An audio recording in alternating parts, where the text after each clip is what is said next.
Hey, y'all. So thank you for tuning in. Today, I want to talk a little bit about 35 millimeter photography and how it makes me a better filmmaker. So I picked film photography back up a few years ago, and it's one of the best decisions that I've made. I've gotten deeper into exploring medium format photography, but 35 millimeter will always be my go-to. I love 35 millimeter photography because it's compact, it's great for travel, I use it to pass time, to document my experiences, to express myself, to build an archive of photos of my loved ones as well as myself.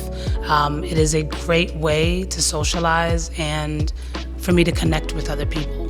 But one of my absolute favorite things about photographing on 35 millimeter film is how it helps me as a filmmaker. Film has a certain look and feel, and when I started looking back at images I had made over the past few years, I had realized that it had also been informing my filmmaking practice. I get to play with composition, color, motion, grain, you name it. I know my camera pretty well, so if I have an image in mind, I can usually achieve the type of photo I'm looking for. And that's if things go my way, or if things go well, but things do not always go as intended, as with anything. And that can be a gift on its own, because one of my favorite things about film photography, and that also causes me a lot of anxiety, is that it can be pretty unpredictable. There have been times when I thought I shot an entire roll of film and did not shoot one frame. The film did not advance. There have been times when I didn't get the photo I wanted, or the settings weren't right, or things just happen.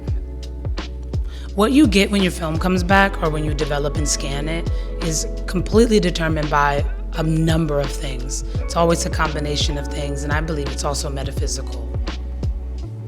If you give 10 different photographers the same film stock, camera, they have access to the same lighting, to the same scene, you're gonna get a different experience and a different photo from each one of them, and that's photography in general. With the rising cost of film, scanning, development, or the chemicals and equipment to do everything yourself, film photography makes for a pretty expensive hobby. So every frame for me is super intentional. I try to take my time. I actually try not to put too much pressure on it or think about every frame costing money. I really try.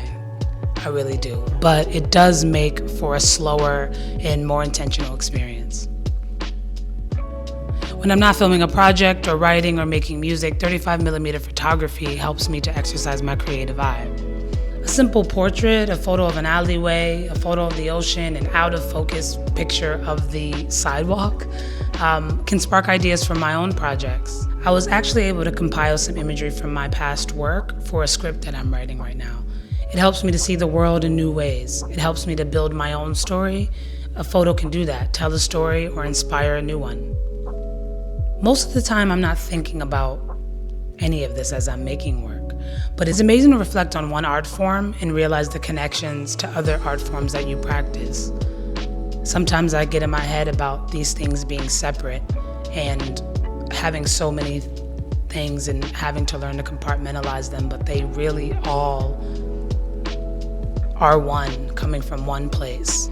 How one blends into the other, how I've been able to grow as an artist and as a person. I really look forward to being able to reflect the same way on future work. I think this is what art is about, a lot of what art is about. I could go on and on and on about film photography.